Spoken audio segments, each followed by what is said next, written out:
Hola, en mi curso de álgebra moderna en el programa de posgrado en Ciencias Matemáticas de la UNAM estamos ya en la segunda parte, hablando de teoría de anillos. Hoy voy a presentarles la localización que permite invertir elementos de un anillo conmutativo unitario. La pregunta de partida es bastante simple y es, supónganse que tengo un anillo conmutativo unitario y que tengo un subconjunto del anillo. Y que lo que quiero es invertir los elementos de este subconjunto. Claro que este subconjunto puede tener algunos elementos o muchos elementos que no tienen inverso multiplicativo dentro del anillo. Entonces lo que yo quisiera es construir un anillo a partir de mi anillo A y de mi subconjunto, como un mínimo anillo en el que sí pueda yo invertir estos elementos. El ejemplo prototípico, el ejemplo que yo quisiera que tuvieran en mente es, eh, digamos que A fuera el anillo de los enteros y que mi subconjunto S sea el conjunto de todos los enteros diferentes de cero. De, claro, si considero este subconjunto, el de todos los enteros diferentes de cero, solamente uno y menos uno son invertibles dentro de mi anillo dado, el anillo de los enteros, y todos los demás no lo son. Y al menos de la experiencia que tenemos, eh, parecería que la respuesta que yo quisiera obtener, el anillo donde estos elementos, los enteros diferentes de cero, sí van a ser invertibles, tiene que ser el campo de los números racionales. Eh, en efecto, así va a ser y la cuestión es que la filosofía de la construcción se aplica de manera más general a lo que llamamos subconjuntos multiplicativos. Entonces, si tengo un anillo conmutativo unitario A, un subconjunto es llamado subconjunto multiplicativo o sistema multiplicativo si tiene al 1 del anillo y si es cerrado bajo la multiplicación. Algunos autores piden que además el 0 no pertenezca a ese. Eh, a mí me da igual, pero si por comodidad prefieren pensar que el 0 no pertenece a ese, está bien. Eh, y pues por ejemplo, en los enteros, si yo empiezo si A es los enteros y tomo S que sea el conjunto de los enteros no cero, pues claro que ese es un subconjunto multiplicativo, ¿no? Porque pues claro que el 1 no es igual al 0 y el producto de enteros no cero es no cero. Z es un dominio entero. Eh, Dos fuentes de ejemplos muy importantes, además de mi ejemplo prototípico, que son los enteros y S igual al conjunto de los enteros no cero, son una, el complemento de un ideal primo en un anillo conmutativo unitario, eh, justamente la definición de que un ideal propio sea primo, es que su complemento sea su conjunto multiplicativo. ¿No? O sea, que sea propio, en particular implica que el 1 está en el complemento y que sea primo significa que si el producto de dos está en P, alguno de los dos esté en P. ¿No? Es decir, que si tengo dos cosas que no están en P, su producto no esté en P. Entonces, eh, un ejemplo prototípico de un subconjunto multiplicativo, claro que es el complemento de un ideal primo de un anillo conmutativo unitario. Y otro ejemplo es un ejemplo que forma uno, digamos, con fuerza bruta, ¿no? O a fuerza. ¿No? Si tengo mi anillo conmutativo unitario y me dan un elemento, y digamos que el problema que me planteo es invertir este elemento, pues claro que yo quiero invertir ese elemento, pero con él quiero invertir su cuadrado y con su cuadrado y también su cubo, etcétera, ¿no? Y entonces, pues, tomo el subconjunto multiplicativo, que sea las potencias no negativas de mi f. Em,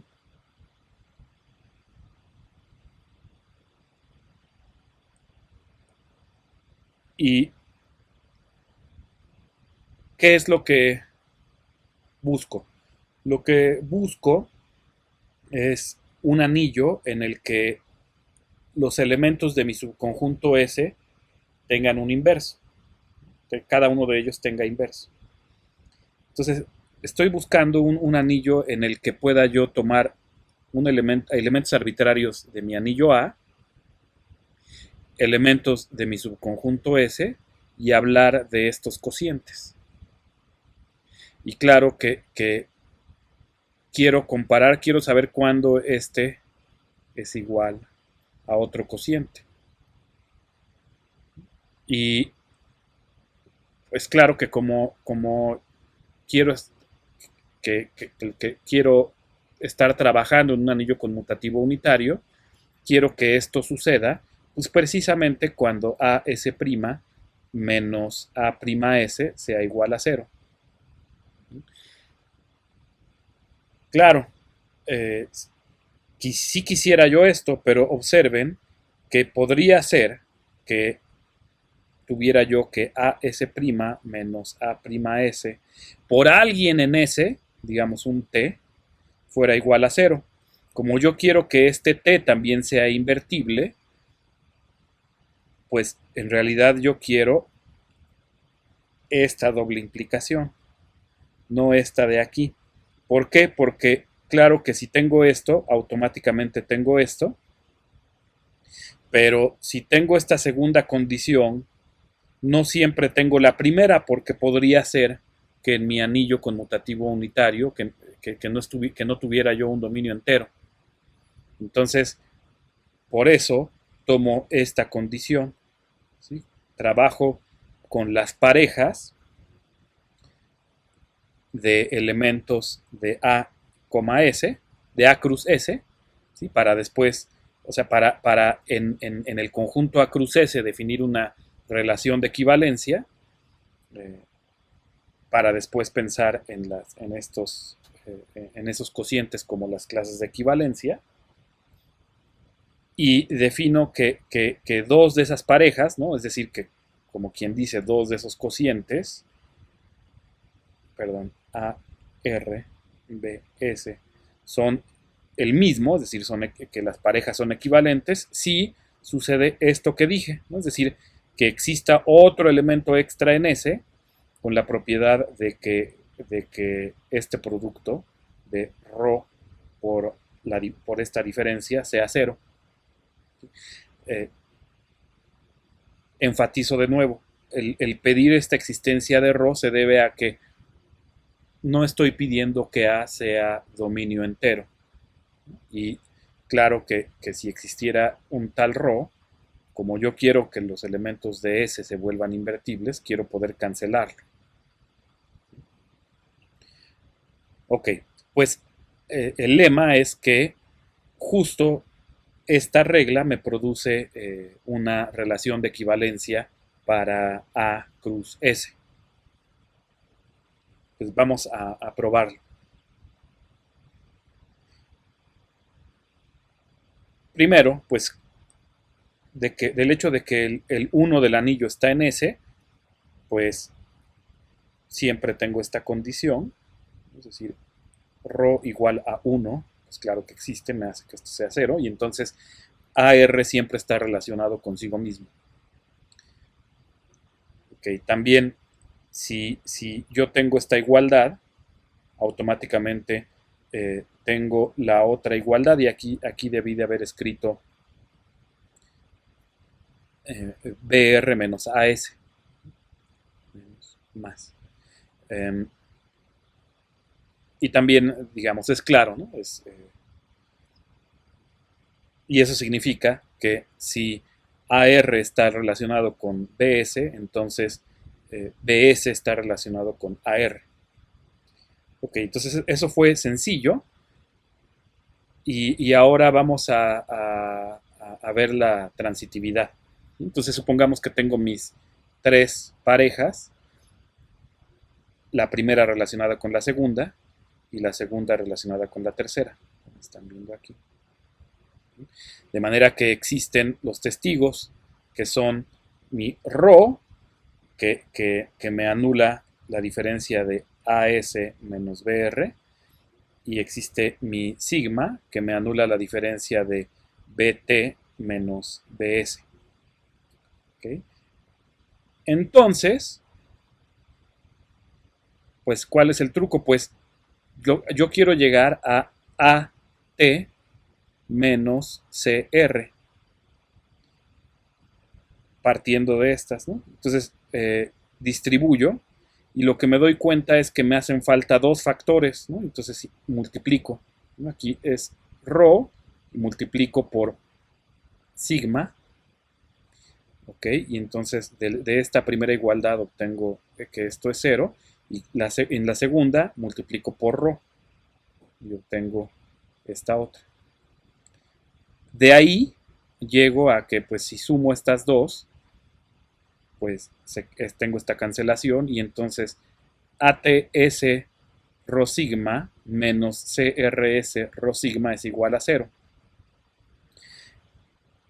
Y, y así, pues lo que yo obtengo es que AT menos CR por todo este producto es 0. Y uso el hecho de que S es cerrado bajo multiplicación para deducir que este elemento está en S. Y por lo tanto, AR menos CT, perdón, AR está relacionado con CT. Ok. Y aquí es donde quiero que vean que como no estoy trabajando en un dominio entero, si aquí digamos, aquí hubiera pedido nada más que esto fuera 0 y que esto fuera 0, multiplicaría yo esta primera por t y esta segunda por r, y entonces a lo que llegaría es a que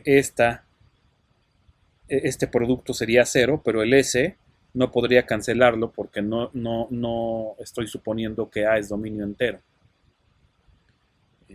Y entonces, si para definir mi relación no hubiera pedido esta existencia de este ρ, sino que hubiera yo pedido simplemente que la diferencia esta fuera 0, no podría yo llegar a la transitividad a menos que supusiera que además A es dominio entero.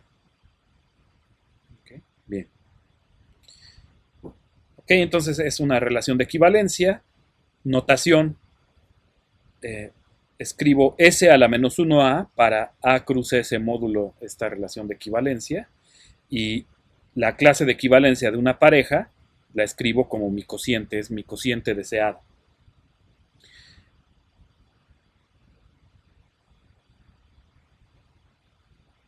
Pues me enfrento entonces al problema, pues al problema de la primaria, ¿no? De cómo tendría que definirse la suma y el producto en mi nuevo conjunto donde ya aparecen cosas en el denominador. Pues lo defino como en la primaria. La suma de dos de esos cocientes lo defino de esta manera y el producto de esta manera. Y claro que aquí esto está definido en términos de representantes, ¿no? Porque esta es una clase de equivalencia, esta es una clase de equivalencia y estoy definiendo esta suma en términos de escoger el representante A, S y escoger el representante B, T y hacer cierta operación y tomar clase de equivalencia. Entonces, y algo similar aquí. Entonces, dejo como ejercicio que estas son operaciones bien definidas y que hacen de S a la menos 1A un anillo conmutativo unitario. Esto es ya un ejercicio rutinario. Y de nuevo, lo difícil es realmente llegar a la condición que me permita obtener una relación de equivalencia para después introducir los cocientes como las clases de equivalencia. Esa es realmente la parte difícil. Una vez que llegó a la condición 1, a la condición correcta, y mostró que la relación es de equivalencia, digamos que esta parte es un ejercicio rutinario, ¿no? Que ahora la operación está bien definida y las operaciones están bien definidas y se tiene un anillo conmutativo unitario. A S a la menos 1A le llamo la localización de A con respecto a S. Y claro que aquí, digamos, se tiene, hay que tener un poco de cuidado, ¿no? Porque ya los elementos de este anillo ya no son los elementos de A, ¿no? Ya en realidad son estos cocientes que son clases de equivalencia.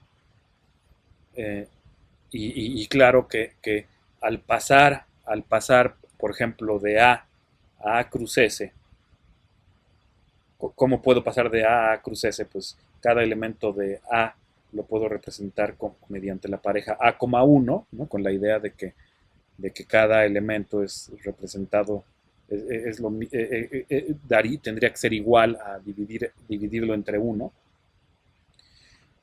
En ese pasaje podría haber colapsos, ¿no? Es decir, podría haber en principio elementos de A que van a dar al mismo. Habría que tener cuidado. Pero salvo tener ese cuidado, pues la idea es que en este anillo los elementos de S son invertibles.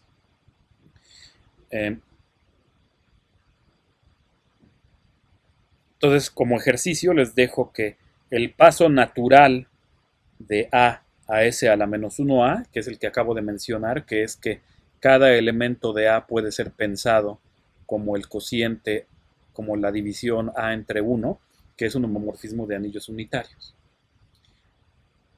Puede no ser inyectivo. Ejercicio, ¿no? Dar un ejemplo en el que no sea inyectivo.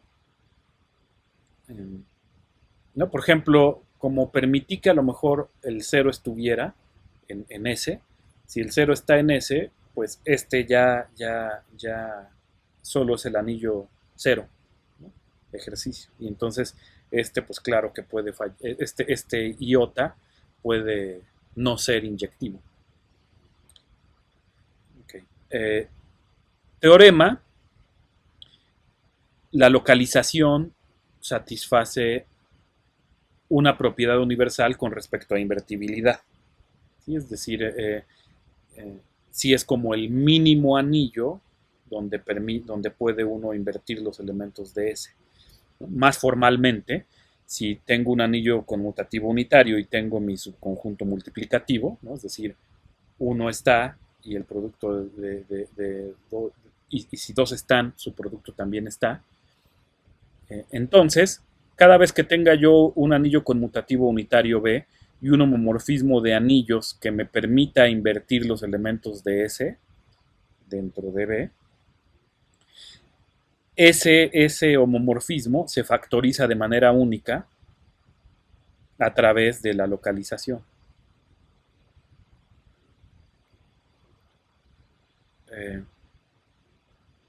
Pues vamos a dar una breve demostración. Primero, lo que debería ser claro es este phi, cómo debería estar definido. Porque pues F es un homomorfismo que sale de A. Entonces los elementos, cualquier elemento de A, pues claro, va a F de A. Y luego A entre S, ¿a dónde debería dar? Pues yo quiero que esto sea A por 1 entre S. De hecho, es A por 1 entre S. Ejercicio. Esto en la localización. Y entonces F de A entre phi de A entre S, yo quiero que sea phi de A por phi de 1 entre S, pero pues yo quiero que sea F de A, porque quiero que conmute este diagrama, y yo quiero que sea el inverso, y entonces yo quiero que esto sea F de S a la menos 1. ¿Sí? Entonces así es como lo defino. Defino phi de A entre S como f de a, f de s a la menos 1. Y claro que tengo que verificar que esto está bien definido, es decir, que si cambio de representante, que si la fracción a entre s la represento en lugar a, como b entre r, digamos, que el resultado en realidad no cambia. Entonces vamos a verificar. ¿Sí? Entonces, supongamos que a entre s es igual a b entre r, ¿no? Es decir, que existe ρ en S con la propiedad de que AR menos BS por ρ es 0. Ok, entonces, ¿qué puedo hacer? Pues aplico F. Entonces, F de AR menos BS por F de ρ es F de 0, que es 0, porque F es en particular homomorfismo de grupos, ¿no? Entonces envía el 0 en el 0. Ok, pero como ρ está en S, f de ρ es invertible en B, y entonces puedo multiplicar por su inverso multiplicativo y tronarlo, y así, y por lo tanto, f de A por f de R menos f de B por f de S es 0. Y así, f de A por, digamos, si quieren lo escribo, f de R es igual a f de B, f de S. Por lo tanto, f de A, f de S a la menos 1 es igual a f de B, f de R a la menos 1. Y así, esta es una regla bien definida. Y pues les dejo como ejercicio mostrar que es un homomorfismo de anillos conmutativos unitarios. Mi punto es que es sencillo llegar a cómo tiene que estar definido. Cuando quiere uno checar que está bien definido, es un ejercicio rutinario, y también mostrar que es un homomorfismo de anillos conmutativos unitarios es un ejercicio rutinario. Ejercicio, ¿no? Como mencioné, dar un ejemplo de un anillo conmutativo unitario y un subconjunto multiplicativo para el que el paso a la localización no sea un homomorfismo inyectivo. Ok, ahora, en el caso que en este curso es el más importante, que es cuando parte uno de un dominio entero. Entonces recuerden que un dominio entero, pues de entrada lo supongo que no sea el anillo cero, y es por definición un anillo conmutativo unitario, no cero, en el que si el producto de dos cosas es cero, es porque alguna de las dos era cero.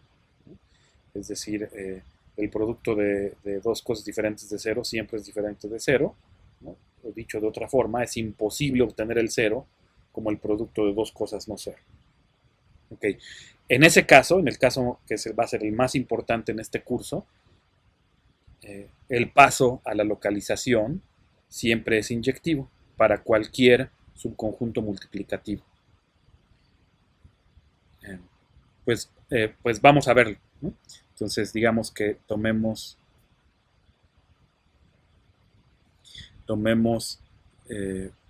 pues digamos A sobre S perdón, A en D, tal que A sobre 1, que es el paso a la localización, es 0 en la localización, ¿no? El 0 de la localización es justo 0 entre 1, ¿no? Y eso es muy sencillo de verificar directamente con esta regla, ¿no? O sea, 0 entre 1, de hecho 0 entre cualquier cosa, ¿no? El 0 aparece aquí y me deja me lo deja igual, ¿no? Por ejemplo, si veo esto con el 1, se queda claro. Ok. Si sucede eso es porque existe un ρ en S con la propiedad de que A por 1 menos 0 por 1 por ρ es 0. Es decir, A por ρ es 0. Eh, y así, y así, eh, claro, tengo que suponer que mi subconjunto multiplicativo no tiene al 0 para poder usar que ρ no es 0 y entonces A no es 0. Entonces aquí tengo que poner cualquier subconjunto multiplicativo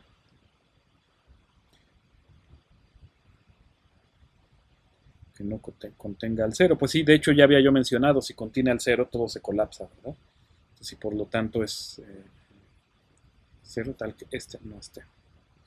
Ok. Bien, entonces en un dominio entero, si empiezo con un subconjunto multiplicativo en el que no está el 0, cuando localizo, el paso a la localización es inyectivo. Ok. Eh, Todavía el caso, digamos, prototípico, que es cuando tengo un dominio entero, como el anillo de los números enteros, y tengo quiero invertir todos los elementos no cero, pues lo que obtengo es un campo. Pues vamos a ver. Entonces tomemos un elemento, digamos AS, en S a la menos 1 de diferente de 0, entre S diferente del 0, que es 0 entre 1, ¿no? Del 0 de S a la menos 1 de. Ok, pues es automáticamente, pues A no puede ser el 0, ¿no? ¿Sí? Porque si, digamos, si fuera el 0, fíjense, si fuera el 0, 0 entre S, claro que es 0 entre 1, ¿no? Porque 0 por 1 menos 0 entre S, 0 por S, por 1, que está en S, esto es 0, ¿no? ¿Sí? Entonces, del hecho de que A entre S no es el 0 de la localización, puedo deducir que A no es 0. Ok, pero pues entonces A está en el subconjunto multiplicativo, ¿no? Que es el complemento del 0. Y entonces puedo tomar, podemos tomar, podemos considerar S entre A, que claro que está en la localización, porque A está en S. Y ese claro que está en A, esa minúscula claro que está en A. Y este satisface, este es 1 entre 1, que es el 1 de la localización. Ok, y entonces si todo elemento diferente de 0 de la localización es invertible. Y además, pues hay el homomorfismo de localización es inyectivo, ¿no? Porque justamente estoy tomando un conjunto multiplicativo que no tiene al 0. Ok, entonces tengo lo que acabo de hacer es construir un campo que contenga a mi dominio entero, ¿no? Porque pues el paso este es canónico, ¿no? Y una vez que pasé de D a la localización, puedo decir a los elementos de la localización que corresponden a elementos de D, les doy el nombre de los viejos y me olvido del nuevo nombre, ¿no? Es decir, reetiqueto con los nombres viejos y así pues en realidad ya S a la menos 1D sí contiene a D, ¿no? Ya no es solo un paso formal. Ok, pues a ese campo le llamo el campo de cocientes o el campo de fracciones de D. ¿Sí? Entonces, lo que acabo de hacer es ver que es posible encajar cualquier dominio entero como subanillo unitario de un campo. Y acabo de ver cómo puedo construir formalmente ese campo. Ejemplos, pues el campo de cocientes de mi ejemplo prototípico es el campo de los racionales. Si lo piensan, pues es justamente lo que hice fue dar la descripción formal de la manera en la que nos enseñaron las fracciones y la suma y producto de fracciones en la primaria. Recuerdan este anillo, ¿no? De hecho es el anillo de enteros gaussianos, que quedamos que era un subanillo unitario de los números complejos. Quedamos que este también era un subanillo unitario de los números complejos. Ejercicio, este es de hecho un campo, no solo subanillo de los números complejos, es un campo. Y ejercicio es el campo de cocientes de los enteros gaussianos. El campo de cocientes de un anillo de polinomios es el campo de funciones racionales, ¿no? El campo que consiste de cocientes de polinomios. De este tipo de campos vamos a hablar con un poco más en un poco más de detalle posteriormente. Ok. Vamos ahora a un teorema un poquito más general que el anterior. Sí, bueno, que estos. Y es, si me dan un dominio entero y considero su campo de cocientes, entonces para cualquier anillo conmutativo unitario, no cero, y cada homomorfismo de anillos unitarios que me permita invertir los elementos de D, ¿qué sucede? Pues que tanto el de partida, es inyectivo, como el homomorfismo que sale del campo de cocientes, ¿no? O sea, por la propiedad universal de la localización, en esta situación, si me dan que es claro que es una localización de mi dominio entero, el campo de cocientes es una localización del dominio entero, y me dan este homomorfismo, claro que aquí lo que tengo es S a la menos 1D, y por la propiedad universal de aquí, tengo un homomorfismo que factoriza al original, que me permite invertir los elementos de no cero de D. Sí, perdón, y aquí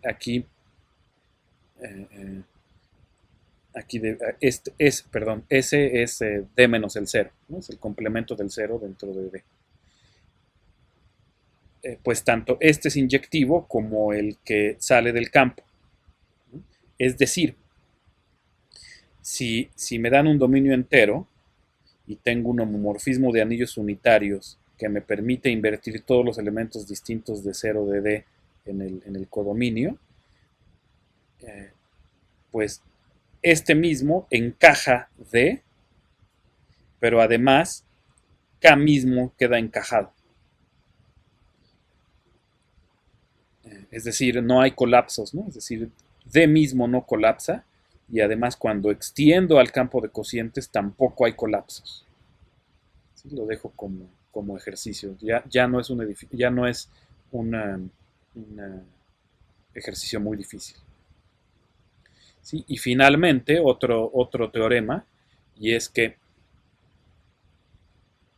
si me dan mi dominio entero, considero su campo de cocientes, y ahora considero cualquier subconjunto multiplicativo que no contenga el cero,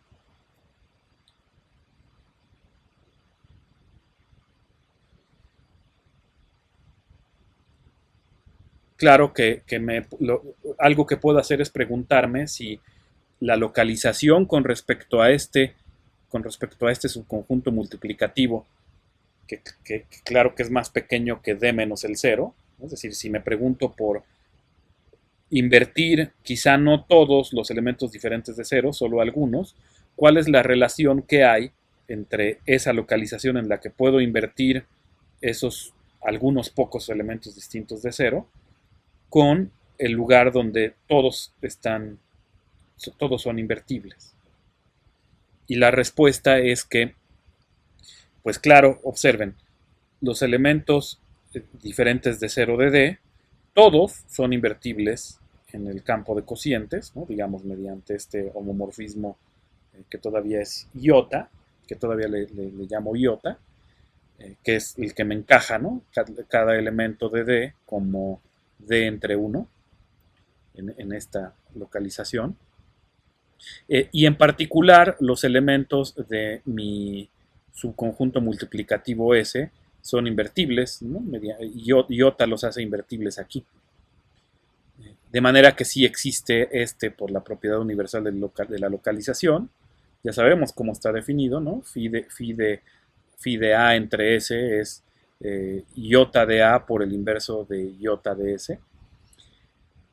Y lo que sucede es que este phi es inyectivo, ¿no? Y su imagen pues es justamente el subanillo de K, el subanillo unitario de K, que resulta de adjuntar a D pues justamente los inversos de los elementos de S, pues, pero claro, vistos como elementos de K, ¿no? Mediante iota.